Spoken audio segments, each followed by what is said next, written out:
जिल्हा परिषद निवडणुकीच्या रणधुमाळीत भारतीय जनता पार्टीच्या उमेदवार सौ राधिका किशोर ठाकरे यांच्या प्रचाराने आता जोर धरला आहे। आज सकाळी कोशाणे, आशाणे, उमरोली, डिकसळ अशा अनेक गावांमध्ये प्रचार फेऱ्या काढण्यात आल्या। या दरम्यान स्थानिक मतदारांचा, विशेषतः महिलांचा मोठा प्रतिसाद लाभत असल्याने पाहायला मिळते। कमळासोबतचे बटन दाबून राधिका ठाकरे यांना प्रचंड बहुमताने निवडून देण्याचा निर्णय मतदारांनी यावेळी केला। दरम्यान या प्रचार दौऱ्यात भाजपचे अनेक स्थानिक पदाधिकारी आणि कार्यकर्ते मोठ्या संख्येने उपस्थित होते। माणगावतर्फे वरळी विभागातून सौ राधिका किशोर ठाकरे हिला या ठिकाणी उमेदवारी देण्यात आलेली आहे।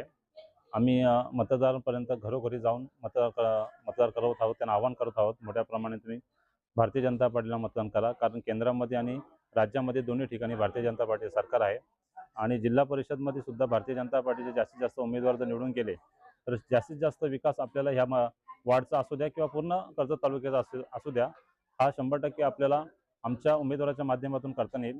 मागच्या काळात आपण पाहिलं असेल का किरण शेठ ठाकरे यांच्या माध्यमातून कुठलेही संविधानिक पद नसताना सुद्धा मोठ्या प्रमाणाचा विकास निधी आपण या ठिकाणी आणला होता। मात्र आता संविधानिक पद संविधानिक पद मिळेल अशा पद्धतीची भावना किंवा अशा पद्धतीची जनतेमध्ये एक विश्वास तयार झालेला आहे आणि येणाऱ्या काळामध्ये आम्ही 100% विजय या ठिकाणी संपादन करू आणि ज्या दिवशी आम्ही विजय संपादन करू त्याच्यानंतर मोठ्या प्रमाणामध्ये आम्ही या मतदारसंघाचा विकास करण्याचा प्रयत्न करू। आज सकाळी पाषाणेपासून सुरुवात केली, आशानेपासून सुरुवात केली, आशाने, पाशाने आणि उमरोली या गावांमध्ये प्रचार करत असताना जनतेचा खूप असा प्रतिसाद कमल आणि राधिकाताई ठाकरे यांना या ठिकाणी आहे। प्रत्येक घराघरामध्ये जात असताना प्रत्येक मायमाऊली सांगत होती की खरंच अशा उमेदवाराची आम्ही अनेक वर्षापासून वाट पाहत होतो आणि अशाच उमेदवार आम्हाला लाभलेले आहेत। ताई, तुमचा विजय निश्चित आहे, आम्ही तुमच्या सोबत आहोत आणि तुमचा विजय हा 100% होणार आहे।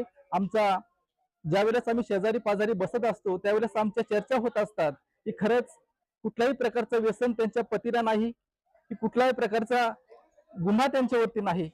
अनेक ठिकाणी आम्ही पाहतो अनेक उमेदवार असतात परंतु त्यांच्यावरती कोणत्यावरती 420 सारखा गुन्हा असतो, तर कोणी दारू पिणारा असतो आणि तो धाब्यावरती पूर्ण रात्र बसत असतो। असे काही लोक उमेदवार असतात। पण खरंच ताई, तुमच्याकडे पाहिल्यानंतर आम्हाला असं वाटतं की खरंच तुम्ही या जनतेचा, आमच्या या वार्डाचा विकास करू शकता आणि खरंच असा उमेदवार आम्हाला लाभलेला आहे। त्यामुळे आमच्यामध्ये अतिशय आनंद आहे आणि येणाऱ्या 7 तारखेला तुमच्या कमलासमोरील बटन दाबून तुम्हाला निश्चितच विजयी करू असा विश्वास प्रत्येक मायमाऊली आम्हाला घराघरामध्ये देत होती। कर्जत लाईव्हसाठी महेश भगत, नेरळ।